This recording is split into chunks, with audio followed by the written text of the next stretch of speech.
players in this game so far, but watch this great play. The play was made by the throw. Look at this throw on one knee accurately across the diamond. Not much movement here. The ball hit sharply, so he goes down to block it. Now he throws off over his right knee all the way across, and he throws a strike to Darren Dalton. Look at this. I mean, he doesn't move very much. He can't move. He's got a bad hamstring. But once he makes this play, I mean, that is a tough and difficult throw to make. But he makes it, and you see that the players greet him in the dugout. They know that he's giving it his all out there. Nagy is done, and Brian Anderson, 25-year-old left-hander, former Angel, comes on. Spent part of the year with Cleveland's AAA minor league team in Buffalo. All of his regular season appearances were starts, 8 of them, but he was used out of the bullpen in the postseason and has pitched very well. In 3 appearances, he's 1-0 with an ERA of 1.42 in the postseason. He was the pitcher of record when Tony Fernandez hit the pennant-winning homer in Baltimore in Game 6, so he picked up the win. Jose Mesa, of course, finished it. The 2-1 to Counsell is in there. Well, he's staying right with the fastball. Missed with one breaking ball on Counsell. Comes back with a good fastball, knee high to even the count.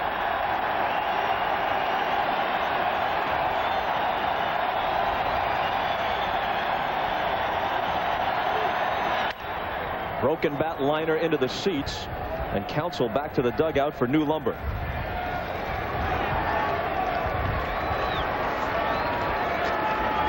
Which gives us a chance to tell you that there's more NFL action coming your way Sunday on NBC. It's a doubleheader beginning at noon Eastern with the pregame show.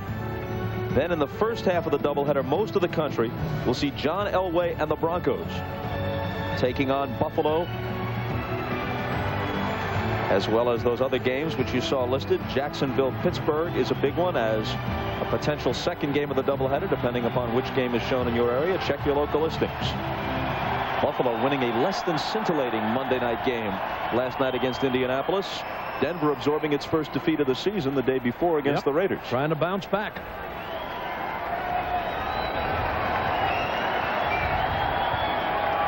Now the 2-2 pitch to Counsell. Popped up, looks like it's out of play, and it is.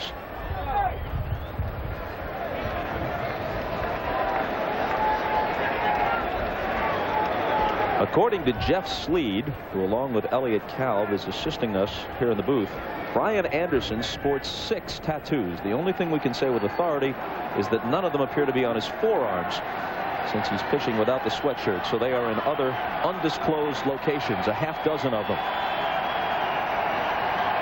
And our investigation will stop there. 2-2 pitch, line down the right field line, in there. Ramirez over to cut it off and hold Counsell to a single. Tell you what, that was really good hitting there by Counsell, because he fought off a lot of fastballs, had not seen a curveball, and he threw him a curveball and he rips it down the right field line. Good hitting here. His approach is proper, and that is keeping that front shoulder in, and he just rips this ball down the line. They're lucky they're playing him to pull, because that should have been extra bases. I'm a little surprised that they were playing him down the line that close to the right field line. Devon White, the switch hitter, turns around to the right side. 0 for 2 with a walk tonight. Ball 1 from Anderson. That breaking ball that Counsell hit, Joe, was up about waist high and jumped all over it.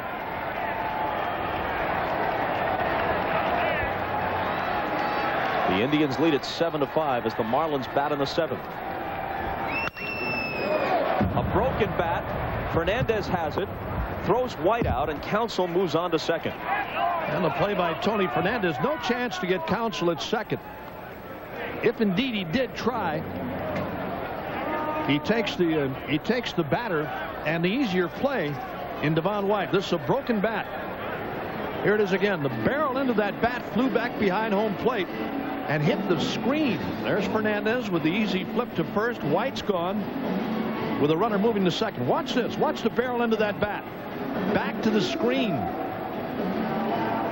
And Devon White took the rest of it along with him to no avail. Anyway, a pitching change coming up Here comes the aforementioned Mike Jackson with Renteria and Sheffield, the next two scheduled hitters.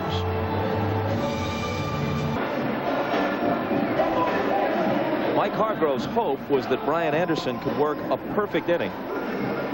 If Renteria was coming up with 2 outs and nobody on, he probably would have let Anderson pitch to him and then hope to begin the 8th with Mike Jackson coming out of the bullpen to face Sheffield. But when Counsell opened the inning with a hit,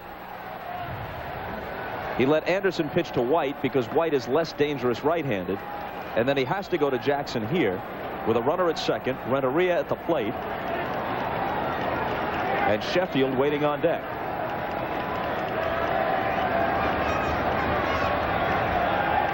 Renteria is the tying run at the plate, though not much of a home run threat. He hit only 4 during the year. Hits this one sharply and through the middle. They'll be within 1. Counsell is being waved home. Grissom's throw is cut off, and it's 7-6. Excellent base running there by Renteria and also Counsell. He made them cut the ball off because if they wouldn't have cut it off, Renteria was going down to second base and he would have been in scoring position. Well, he takes his first fastball. Mike Jackson's best pitch is a slider, but he was trying to get ahead with a fastball, and he hits it right back through the middle for a base hit. And Marquise Grissom came up and fired to the plate. Luckily for the Indians, the ball is low enough that Thome can leap up and cut it off, and that kept Renteria from going to second base.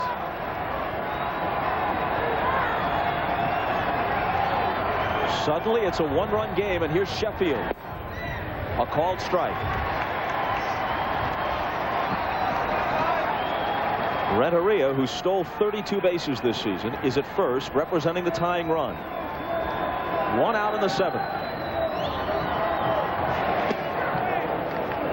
1-1 to Sheffield, who homered into the teeth of the wind in the first inning. Since then, he's gotten credit for an RBI by walking with the bases loaded, and he hit into a 6-4-3 double play.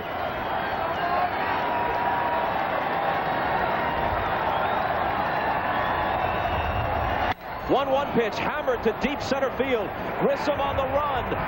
It short hops the wall. It's going to tie the game.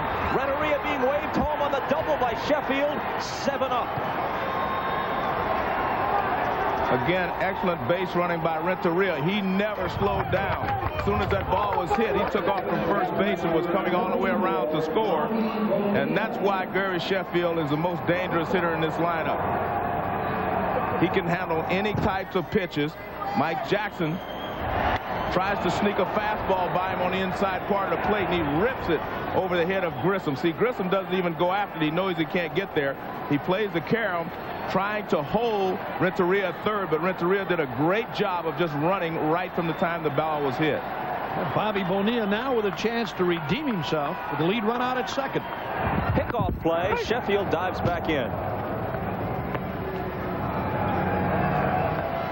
There's the Marlins bench following that big base hit by Gary Sheffield. Gary Sheffield ties the game. Bonilla with a chance to untie it. Joe, both of the base hits given up by Jackson here on fastballs. We know his best pitch is a slider, but both times fastballs upstairs. Again, and Sheffield back standing. Well, there's a play at second base where, you know, if you're not going to really put something on the ball, why even make a throw? Vizquel got there, and Jackson looked like he didn't want to make a throw, but did. A token throw. It's the first time in this postseason that Mike Jackson has not come through for Cleveland. Now his 1-0 pitch to Bonilla.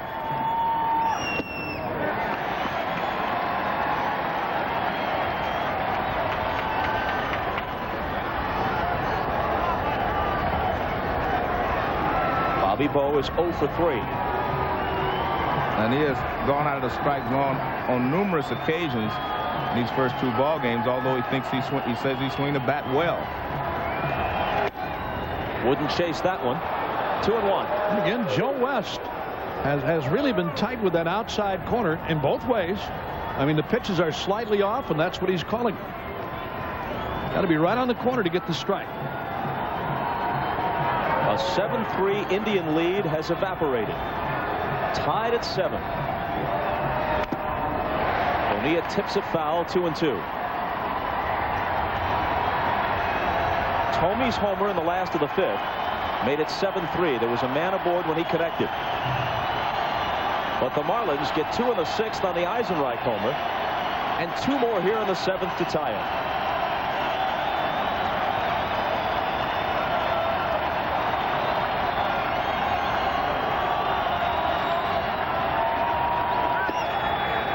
Full count. Mike Jackson tried to run that fastball away again and get him to swing at something off the plate. This will be a slider. He will not try to come back with another fastball. So he wants Bonilla to chase this or at least look away. Now he will try to break something off inside. He'll throw him the slider on a 3-2 count. Well, if you know that, shouldn't Bonilla know it? Yes. That's my short answer.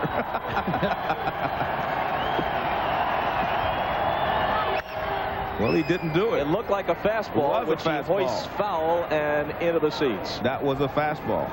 But Mike Jackson has been hit hard on his fastball. I don't know why he continues to come with the fastball, because he's thrown. That's a fastball. Or even try and really get inside Joe on Bonilla here. Again, with the slider. There was a 93-mile-an-hour fastball. 4 inches coming down. Yeah. Between pitches, Bonilla keeps stepping out of the box and jumping up and down like he's doing jumping jacks, just trying to stay loose. Well, this is a slider. And it's hit toward the hole. Thomey knocks it down. At first can't find it. Gets it to Jackson in time. And Bonilla really hustled that ball out, and you can see he's running down the right field line, because that hamstring has to be on fire about now. It's a heck of a play by Jim Thome to save a base hit and an RBI. There's the diving stop. He knocked it down, finally finds it, and now with Jackson covering. Boy, how many times do you work on that play throughout the year, throughout spring training? When that ball is knocked down, you've got to get there and you've got to wait. You've got to wait for that first baseman to make the play, to pick the ball up. You've got to hold the bag. There's the toss by Thome, and that's just what Jackson did. And there you see Bobby Bonilla. He's really limping. Limping badly. I think we got both people hurt here. That was a slider down and in. Bobby Bo ran it out. Now Jackson's getting some attention at the mound as well.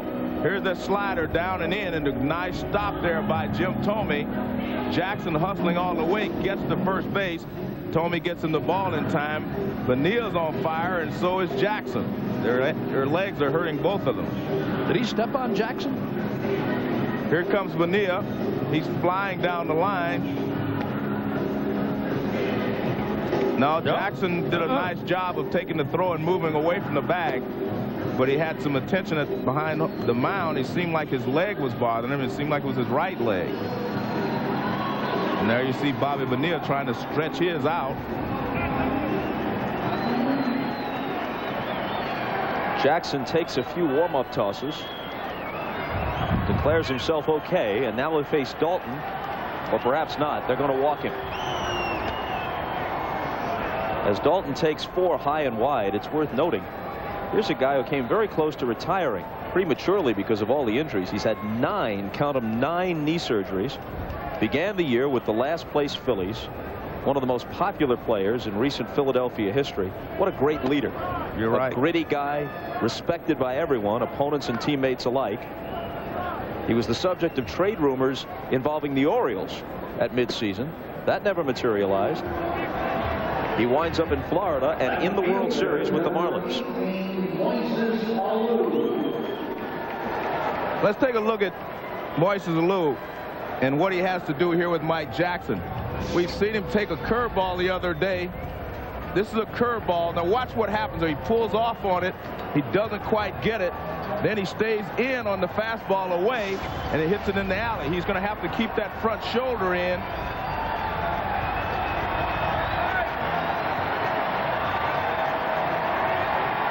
Tonight he struck out twice and flied out. A base hit would give Florida the lead. He lifts it to center. Grissom calls. On the first pitch, Alou is done.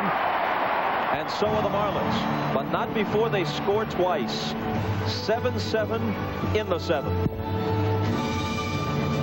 The view from the Goodyear blimp Spirit of Akron. At the controls tonight, Patrick Henry. Don't ask. Bottom of the 7th. Felix Heredia still in there. Sandy Alomar takes ball 1. Well, the Marlins have out hit the Indians tonight 9-6, tied here in the 7th inning at 7 apiece.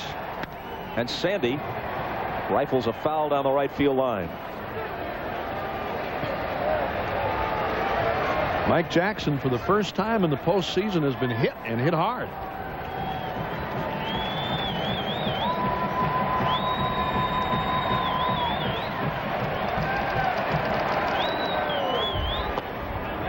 Two balls and a strike. As you saw, Alomar is hitting a rather modest .259 in the postseason. But the number that matters is the 12 RBIs and the 4 home runs. Say, Bob, done a good job behind the plate, too. Real good. The 2-1.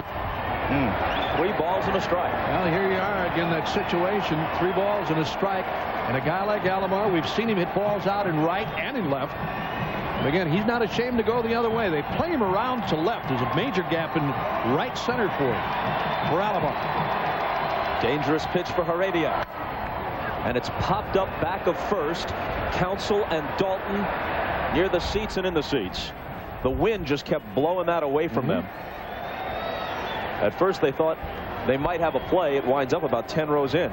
That's the one thing I think, Joe, that I think everybody has noticed in Alomar this year, the fact that in difference to previous years, he's taking pitches. I mean, if you give him something on the outside, he doesn't try to pull it anymore.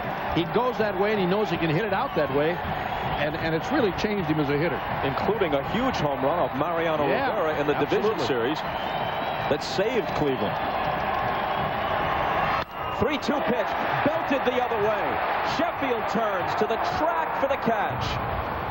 Well, that one got in on him just a little bit. It was up, but he could not handle it as well as he'd like. And he says something to Heredia as they go by. They have a little smile there.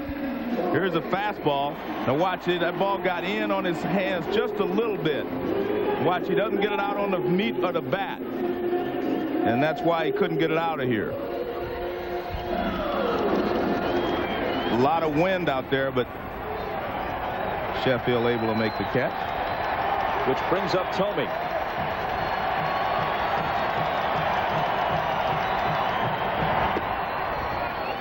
As you say, he said something to Heredia as he passed him, no doubt in Spanish, and the translation probably was something like, another inch or two, baby, and you were mine. I missed you. I'll be back.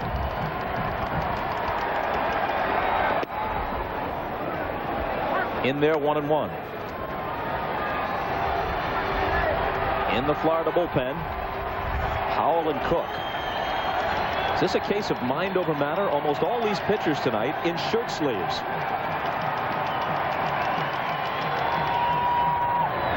Tomey with a drive. He's hit one earlier. Sheffield's going back. Sheffield to the wall with a leap. He caught it. The play of the series. The play of the World Series from Gary Sheffield.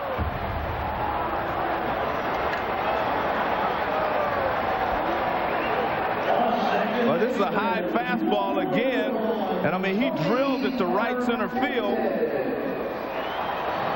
And Gary Sheffield times his leap perfectly here. See, he's falling all the way, knows where the wall is, and he leaps up and makes the catch. This is just a great catch by Sheffield.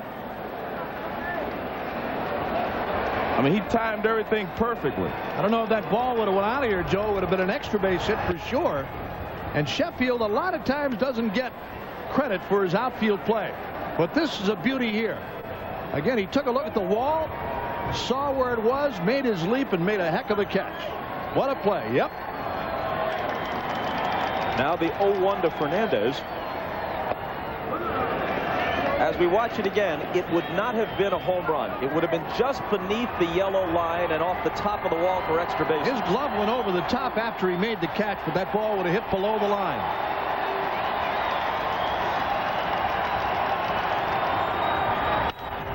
Hit sharply to short. Renteria's up with it.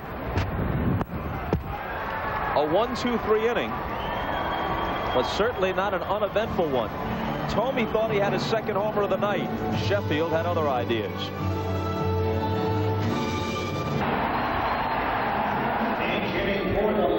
On to the 8th at Jacobs Field, Game 3 of the World Series, tied at 7. Boy, what a ball game here. Finally a ball game, and big time hitting. You know, you would think it would come from the Indians, the home runs. I mean, the power and everything else, but it's been the Marlins tonight. And what a catch by Sheffield. You thought it was gone when it left Thome. I thought it was gone. I mean, I really did. When he caught it, I thought he had jumped over the wall and caught it.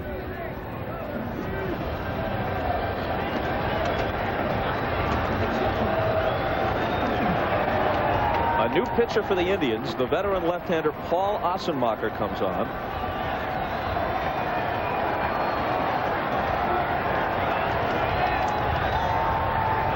And Kurt Abbott is going to be the pinch hitter. Eisenreich in the DH spot, the scheduled leadoff man. He homered his last time up, but with the left-hander in there, they go to the right-handed hitting Abbott, who takes down and in for ball 1. Nope. They checked down at first. They said he went around.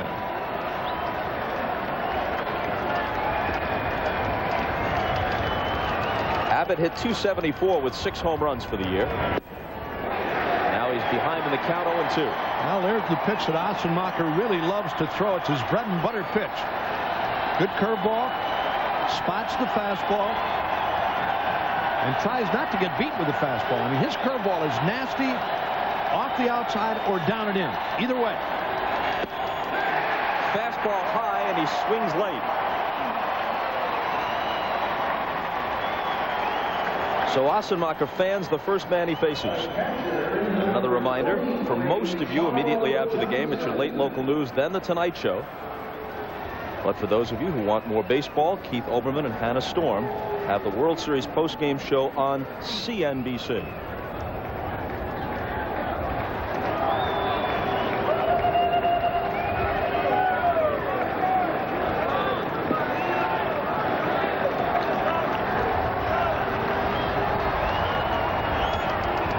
Johnson, strike 1. There's that nasty curveball down low and inside, and Johnson chased it. Here's his hitting chart.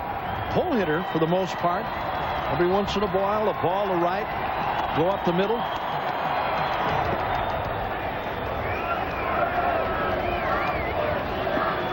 Well, what a blast he hit in that series, or in this series, in Florida, off of Hershiser.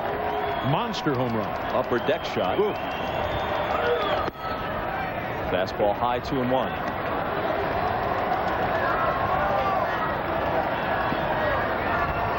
Craig Counsell is on deck. 1 out on the Florida 8th. Ossenmacher doesn't get the call. 3 balls and 1 strike. Mike Hargrove thought it was high enough. Breaking ball that dropped just below the knees.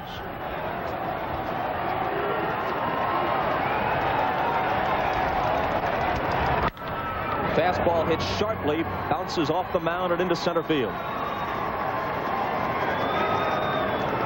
A 1-out single for Johnson. His second hit in 4 trips. Well, he missed and got behind in the count, 3-1. He throws Johnson a fastball, and he drills it right back through the middle for a base hit. It'd be interesting to see here is see the Marlins bench. They're excited because they know that represents the go-ahead run at first base. Counsell has struck out twice and singled. The single started the 2-run 7th, which tied the game. Be interesting to see if Jim Leyland tries to manufacture a run here by hitting and running, or doing something here with Counsell, because you're getting toward the late innings, and when you get into extra innings or close to the 9th, the home team, of course, has the advantage. Hard throwing Eric Plunk gets up in the Cleveland pen.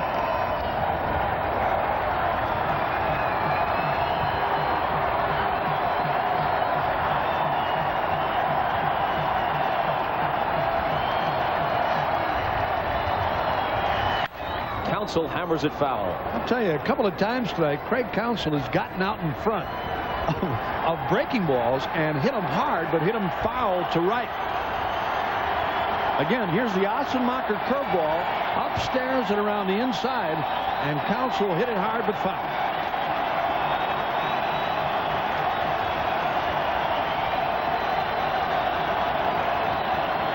One out, one on, and the 1-2 pitch. A little punch job into shallow right. Here comes Ramirez, but it falls in front of him.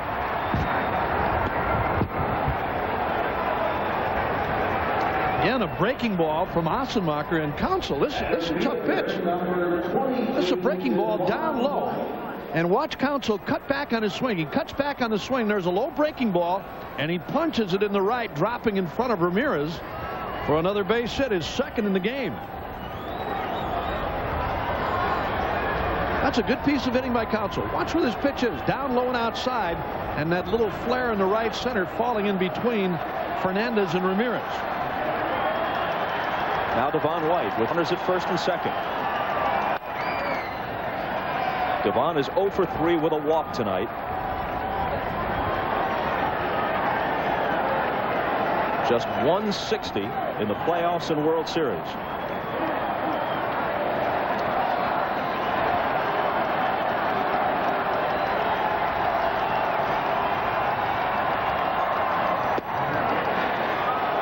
Strike. White hit just 188 right-handed this year, but his grand slam homer in the division series against the Giants was hit right-handed. That's what they try to do with Devon White. Fastballs away, off-speed stuff. Down and in. Be careful.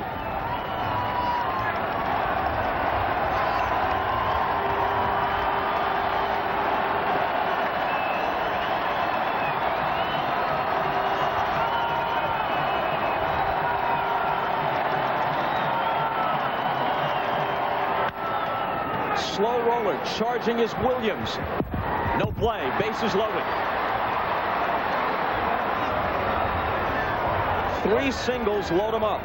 Well, Matt Williams is playing deep, of course, to try to knock off any ground ball that might be headed for the hole. See how deep he is now. He has to come all the way in on this play, and Devon White runs well. He gets out of the box well, and no play for Matt Williams. He tries to fake the first and look at second base, and no play any place. And the Marlins bench, they're excited. Now they know a fly ball will get them to go ahead run home. There's Alex Fernandez leading the cheers. Now Renteria singled home a run in the 7th. That made it 7-6. Strike 1 to him. Then he scored the tying run immediately thereafter on a booming double to center by Sheffield. And unless Renteria hits into a double play here, they're going to have to deal with Sheffield with the game on the line.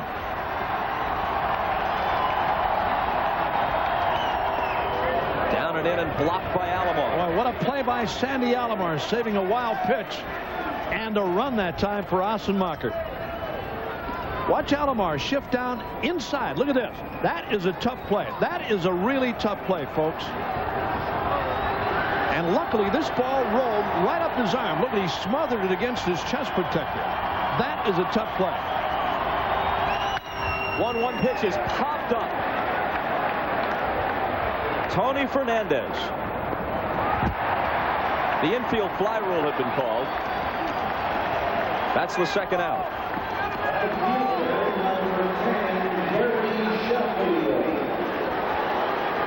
Well, he goes after a high fastball and he doesn't get to it, and he pops it up, so he leaves the bases loaded. They're going to call in Eric Plunk. Tough situation for Eric Plunk to be coming in. With the score tied at 7, the bases loaded, and 2 outs in the 8th, Plunk will face Sheffield. You already know all you need to know about Gary Sheffield, one of the most feared hitters in the major leagues. Tonight he has a homer, a double, and 3 RBIs. Here's what you need to know about Eric Plunk. He throws very hard, but in 66 innings of work, he walked 36. These are his postseason numbers. He also threw 6 wild pitches, and he's susceptible to the gopher ball. 12 home runs in those 66 innings of work.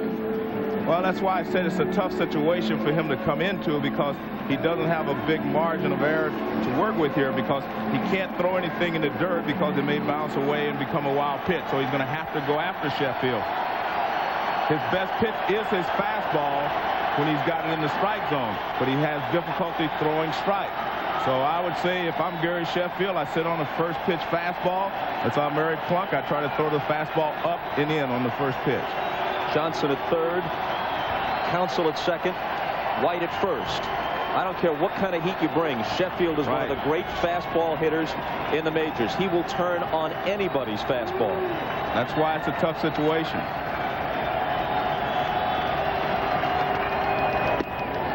Threw him a breaking ball, but missed with it. Well, he starts him off with a slider or a curveball that didn't break very much. And one thing they've tried to get Plunk to do is get away from the split-fingered fastball. That's the pitch that's been a problem for him, Bob, as far as wildness goes. The 1-0. A called strike. So that's what I would have tried to do on the first pitch, try to get ahead of him. See, what happens is when you miss with the first breaking ball, now he sort of takes that out of his mind. Now I think Sheffield's going to look for another fastball.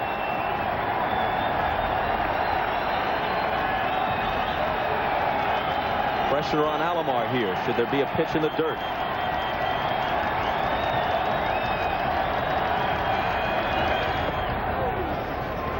Stop that one. 2-1. Well, again, he came with a breaking ball, and as Joe said, I thought he might come fastball again. But Plunk with a curveball. This is a curveball. This is not a split-fingered fastball. This is a curveball. And a good stop. Good stop by Alomar on a pitch in the dirt. But from a hitter's perspective, until you throw a strike at that breaking ball, you don't even have to worry about it. Now you look for nothing but a fastball. Great spot for the hitter. The 2-1. A called strike. I don't know what he's looking for. He's got two of them. They're right there. Well, I understand the fact they have pitched him away. That's why I said you had to come inside with the fastball. He's done so twice now, and he's gotten 2 strikes. Bases loaded. 2 out. Top of the 8th. 7-7 game. Plunk's 2-2 pitch to Sheffield. Bouncing ball to third. Williams juggles it, but then recovers and steps on the bag. Florida leaves 3, leaving us still deadlocked at 7. Well, here's the play that Matt Williams makes to end the inning, and this is a tough play. He waited a little too long, then he charged it, so he got it on the in-between hop. You try to get it on the short hop or the big hop. Now watch, he waits just a second right here, and then he decides, I've got to go get it. Now he comes in, and because he has such soft hands, he's able to make that play. Here's the reaction from Mike Hargrove. They're out of it. They wriggle out of a bases loaded situation.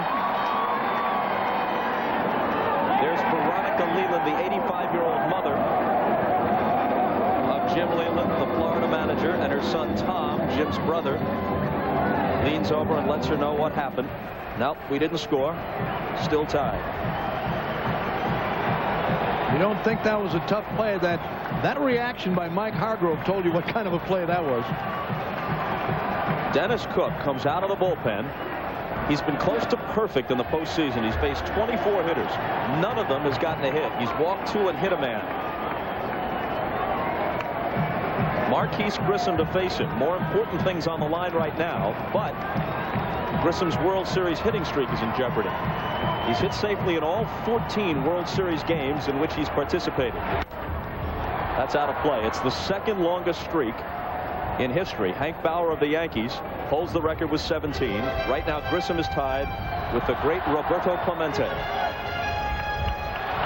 And the Marlins have made a conscious effort tonight to try to pitch him up. We showed you all the base hits he's had in this series have been on low pitches. They've made a very conscious effort to pitch him up, and in a couple of instances they've got it up too much and walked him. 1-2. He's hit into a double play and walked twice. Bobby Bonilla right on the line for Grissom. He's dropping back now. behind the bag at third, but he's hugging the line. He's only about 3 feet off the line for Grissom. There he is.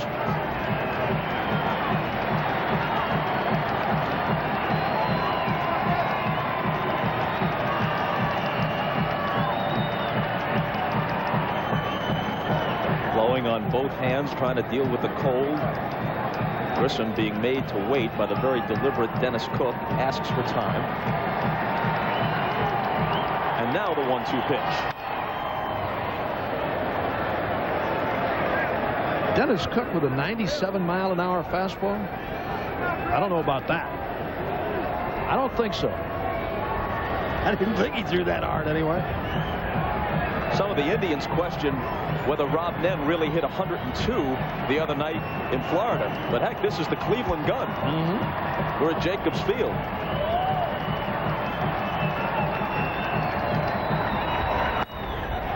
Two and two. 92 on that one. Yeah, I mean that's around what Cook normally is. 89, 90, 91, but 97. That's high for him.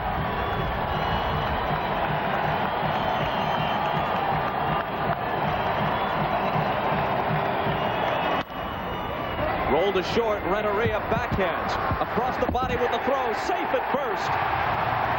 And Grissom's World Series hitting streak is at 15.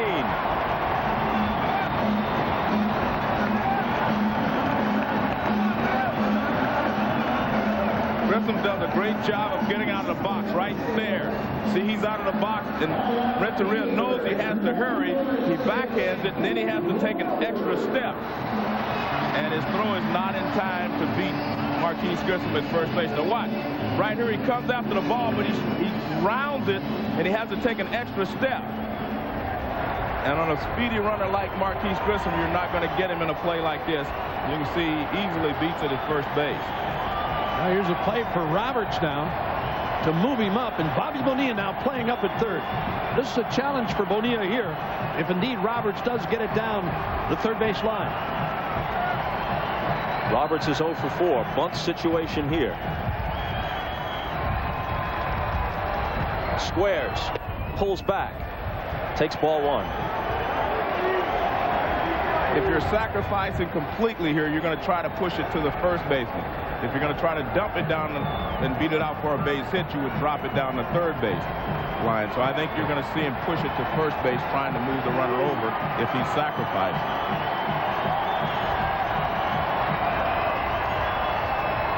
Looks to bunt. Bunts it hard and foul. That was almost a line drive base hit. And I think a lot of times it depends on where the pitch is, too. If you can get a ball from the middle out, it's easier, Joe, as you well know. And if you get something inside, there's not much of a chance to push it to first. You almost got to pull it as Roberts did. That's like you said, almost a line drive. Yeah, right, Bip. Got away with one that time. Yeah, he knows that he's not supposed to push it down the third base line. Not trying to disguise his intentions. Here it comes, and he pushes it toward first. A good bunt.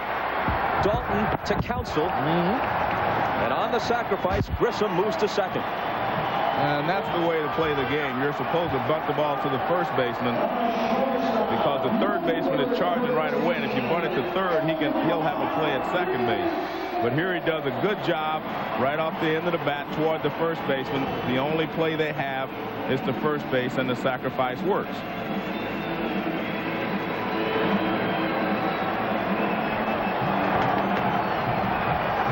And it brings up Vizquel with Ramirez on deck. Omar has walked his last 2 trips. Prior to that, he was 0 for 2.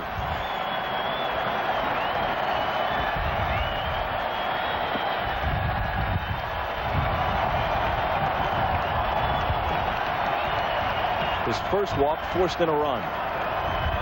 Cook steps off.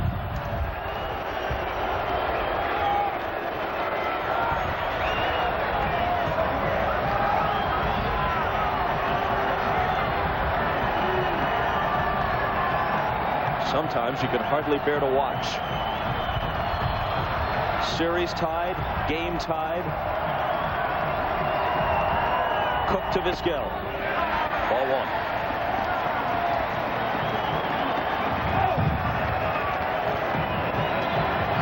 Mike Hargrove told us that at the end of the Baltimore series, in the 11th inning, he literally couldn't watch. Once they had the 1-0 lead, he positioned himself in a corner of the dugout where he actually didn't see several pitches thrown by Jose Mesa in the bottom of the 11th and preferred it that way. Strike one. For his career against Dennis Cook, who has had several stints in the American League, Omar Vizquel is 0 for 9.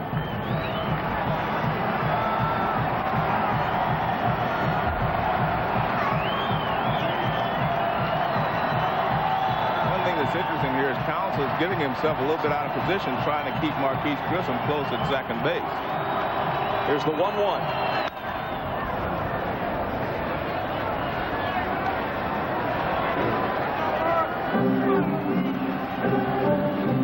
See how close he is to second, but he's done a good job of fighting and getting back to his position right there. But you want to play Vizquel straight away and slightly to the right side. And he was too close to second base, giving up a lot of hole over there on the right side. So he's fighting to get back in position. Now he's talking to Cook about Marquise Grissom, because Grissom is getting a pretty good lead at second base, and you do not want him to take off and steal third on you.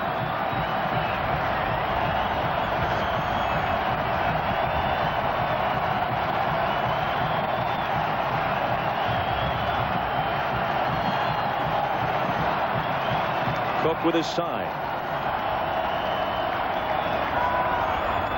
And time is called before he can deliver.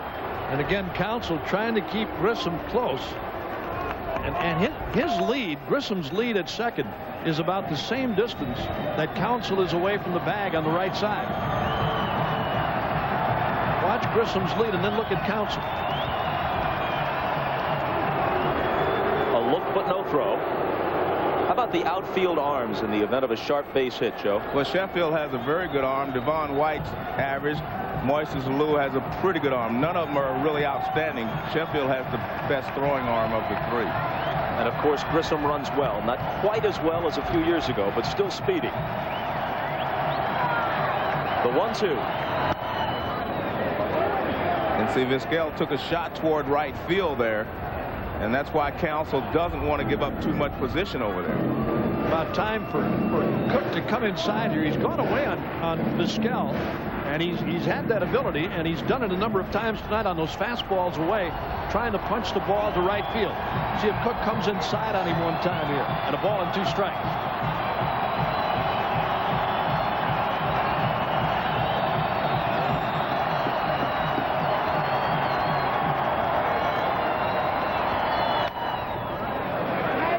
Vizquel continues to battle him. He did, coming inside that time, and as you said, Bob, Vizquel fought it off again. This pitch is off the inside or right around the hands on him. Cook coming inside. Watch this. Little slider inside, and Vizquel just gets a piece.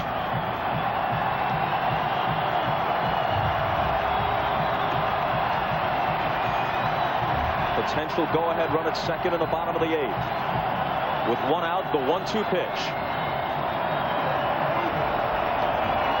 Struck him out. And a good job there by Counsell to help keep Marquise Grissom close. He did just enough to keep him close without giving up his position at second base. Let's take a look at the pitches. Fastball for a strike.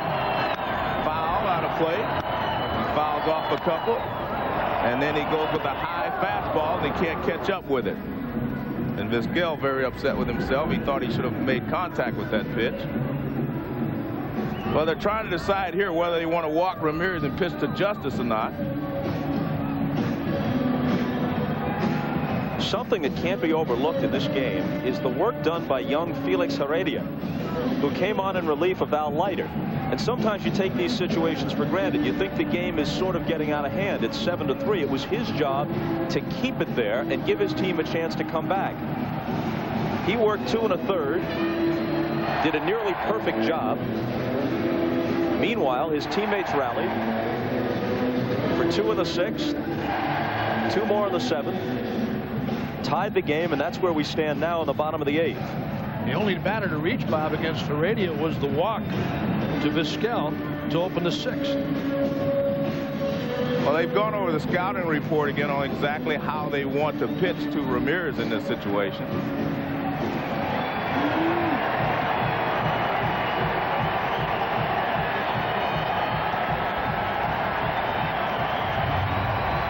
They're showing David Justice a lot of respect here because he's a left-handed hitter on deck.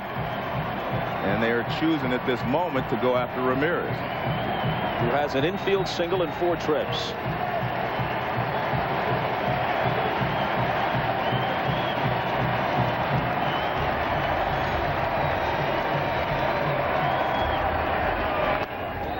Way high, ball 1. Scouting report on Manny. Now with power to all fields, I should say, you've got to mix it up on him. Inside, away, and especially in this situation, he'll chase stuff down low and away. But you got to be careful. He's got great power all over, especially right center.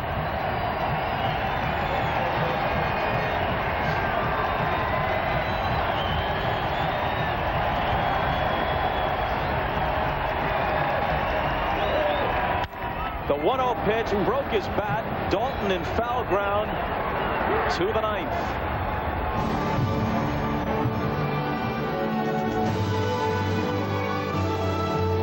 As we creep up on midnight in Cleveland, the temperature is 43 degrees. The wind chill is 21. And Bobby Bonilla takes strike 1, leading off in the top of the 9th against Eric Plunk.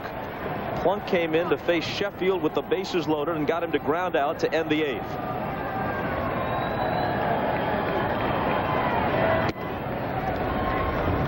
One and 1. Plunk came in. He threw some beautiful pitches to Sheffield, all on the inside part of the plate. And that crossed Sheffield up because they had been pitching him away for the entire series.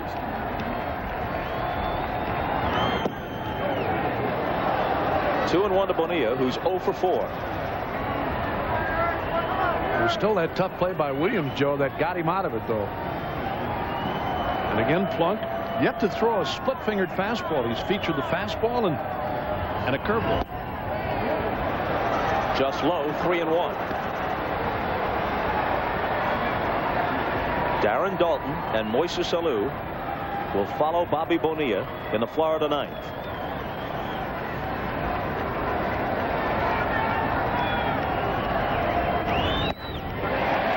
Full count.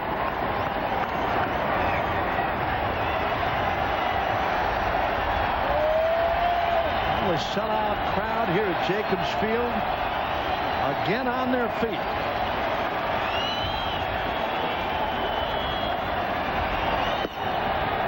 Ball 4, and Bonilla draws a walk to start the 9th. Well, Dennis Cook made a great pitch to Manny Ramirez to get out of the inning. This is supposed to be away, but it's a fastball up and in, and you could see him try to pull his hands in to get the barrel to the ball. He was really crossed up and tied up inside, and wasn't much he could do. There's Dennis Cook. He said, I got him.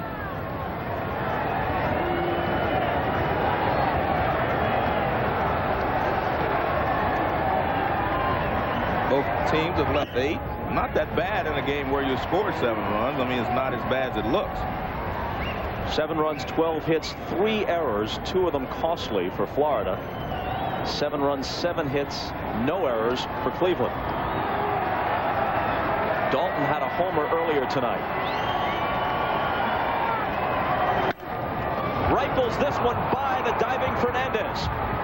Bonilla is going to try for third with a sore hamstring. Here's the throw, and it gets by Williams. Goes into the camera well. And Bonilla is waved home. And Dalton will be waved on to third.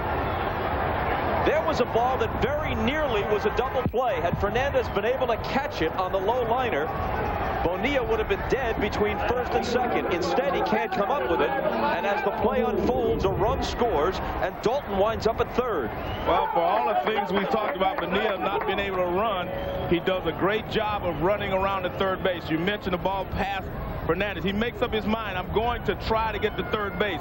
Grissom's throw is on target. Now watch what happens here. It actually hits Bonilla and goes into the photographer's well, and that allows him to get up and score. I mean, this is Bobby Bonilla. See right here, he makes up his mind. He says, I've got to try it.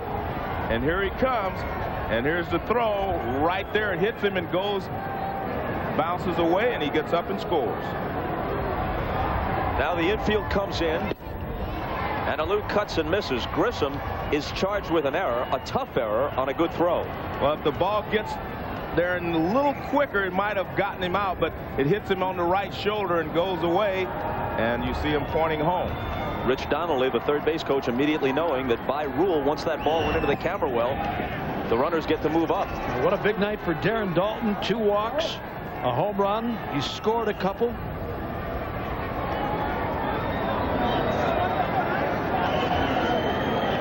He's really hit the ball hard. That ball was stung. The home run was creamed. His first time up, he lined out hard to Ramirez and right. He's had good swings all night. The other 2 times he walked. Now Lou with a weak wave at it, 1-2. You know, Lou in that 2-game series in Florida had problems too. A couple of times when he swung and missed, swung through a pitch and missed, he had trouble holding on to the bat. That right wrist was giving him problems. He injured it. We remember in the his left hand in the series in Atlanta. The 1-2 pitch struck him out. Another look at the previous play on the ball hit by Daulton. Well, Marquise Grissom comes up. Now watch, he throws a strike. It's right there, but the ball hits him on the shoulder, and it bounces over amongst the photographers, bounces in, and then bounces out. Now here's Bobby Bonilla hustling all the way. He's running pretty well right there. Then the ball hits him right there on his right shoulder and gets away from Matt Williams. So after trailing 7-3, Florida has come back to lead 8-7 in the 9th. The DH spot is due. Technically, that made Kurt Abbott the scheduled hitter. Earlier he had batted for Eisenreich, but with the right-hander on the mound, they send up Cliff Floyd, and the Indians decide they'll walk him.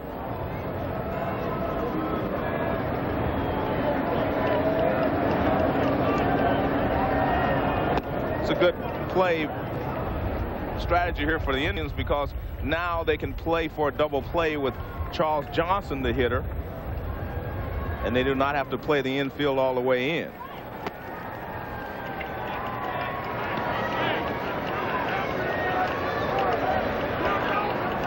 Well, the one thing that Dalton's base hit did, and the error by Grissom, is take this crowd out of the game for the moment.